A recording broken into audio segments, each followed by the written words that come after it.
The autumn wind carried the faint sound of leaves crunching under hurried footsteps as a woman in a tailored navy coat ran through the hospital corridor.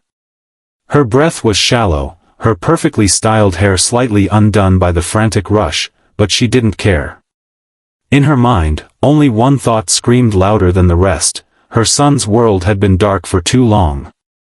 For years she had listened to the steady tap of his cane, the sound that broke her heart every single time he moved across the polished marble floors of their enormous mansion.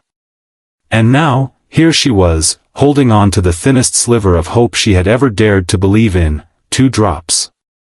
Just 2 drops of a mysterious solution a stranger had handed her in the park.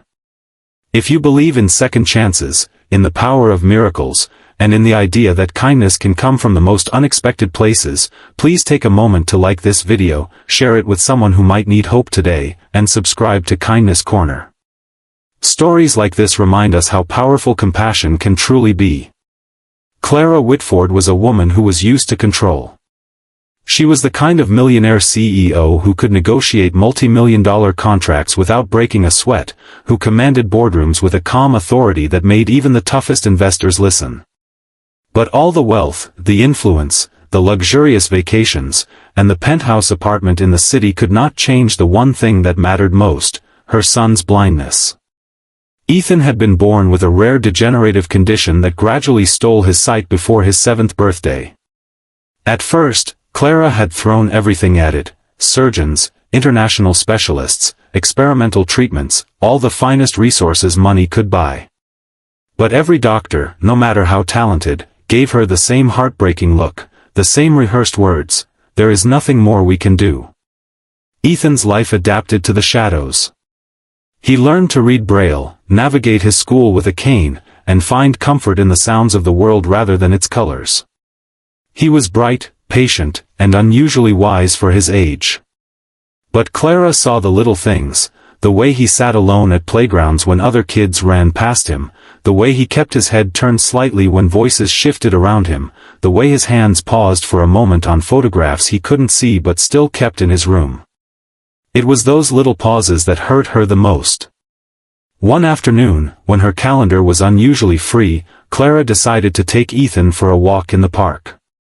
It was early spring, the kind of day where the sunlight dappled through new leaves and the air smelled faintly of blossoms. They were sitting on a stone bench when a young girl approached, holding a small glass vial that seemed to catch the sunlight in a strange way. She couldn't have been older than 9, wearing a faded dress and a look of quiet determination. She extended the vial toward Clara and said with a soft conviction, "2 drops of this, and your son will see again." Clara blinked in surprise. The child's voice was steady, but her words were impossible. She tried to smile politely, assuming this was some sort of innocent imagination, but before she could speak, Ethan turned his head toward the sound of the girl's voice. He smiled faintly, almost as if he could sense something different about her. Clara's logical mind screamed that it was ridiculous, but something about the girl's calm eyes and the strange glow of the vial made her hesitate. She took it, more out of kindness than belief, and the girl simply nodded and walked away. That night, Clara sat in her study staring at the vial. It was filled with a liquid that looked ordinary under the warm lamplight, yet somehow different. She could hear Ethan in his room down the hall, humming to himself while arranging his toy cars by touch. A voice inside her whispered that this was absurd, but another voice, the one she often silenced, whispered something she hadn't allowed herself to feel in years: hope. The next morning, she made her decision. She placed 2 drops into Ethan's eyes, her hands trembling as she did. For a few moments, nothing happened. Ethan tilted his head curiously, as if sensing her nervousness. But then, his expression changed. His eyes, which had always seemed clouded, seemed to shift, just slightly at first. He reached out his hand in front of him, moving it back and forth slowly. His breathing quickened. And then, with a voice trembling with disbelief, he whispered, "Mom. I can see your hair. It's brown. I can see it." Clara froze, her heart slamming against her chest. She waved her hand in front of him, tears already streaming down her face. "Ethan, how many fingers am I holding up?" she asked without thinking, forgetting he might not know numbers in that way yet. But he smiled, eyes glistening as he said softly, "I don't know how many, but I can see you moving them." What followed in the next few days felt like a miracle unfolding in real time. Ethan's vision strengthened with each hour.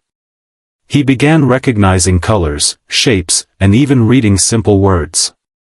For the first time in his life, he could see the sun rising over the city skyline, the green leaves swaying outside his window, and the smile on his mother's face. Clara could barely believe it. Every moment felt like a gift she hadn't dared to dream of. Yet beneath her joy, Clara's mind was filled with questions. Who was the girl in the park? Where did the vial come from? How could this even be possible? Clara instructed her security team to comb through the park's cameras, but there was no sign of the mysterious child. It was as if she had simply appeared to deliver the vial and vanished.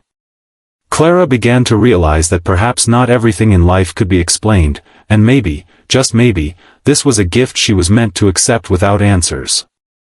Weeks passed, and Ethan's vision became as clear as any other child's. He began running, playing soccer with friends, drawing colorful pictures, and laughing more than Clara had ever seen. The sound of his cane tapping the floor was replaced by the sound of sneakers hitting pavement. Clara's home, once quiet and heavy, was now filled with life and light. And with each smile, she realized that this miracle had changed more than Ethan's world, it had changed hers. Clara had always been a woman who believed that power came from wealth, influence, and control. But now she saw that the greatest power came from something much more fragile and rare, compassion. Someone, somewhere, had cared enough to give her son the one thing money couldn't buy. And it humbled her in a way nothing else ever had. As she sat with Ethan in the same park months later, watching him throw a ball to other children, she looked at the path where the little girl had once stood. She whispered a quiet thank you into the breeze, knowing it might never reach the girl, but hoping somehow it did.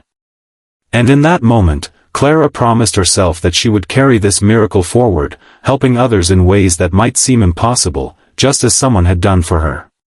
If this story touched your heart, please take a moment to like this video, share it with someone who believes in miracles, and subscribe to Kindness Corner. These stories remind us of the incredible power of kindness. Before we end, I have a special request for you. In the comments below, tell us, if you could give someone a miracle, what would it be? Your words might inspire someone else's kindness today.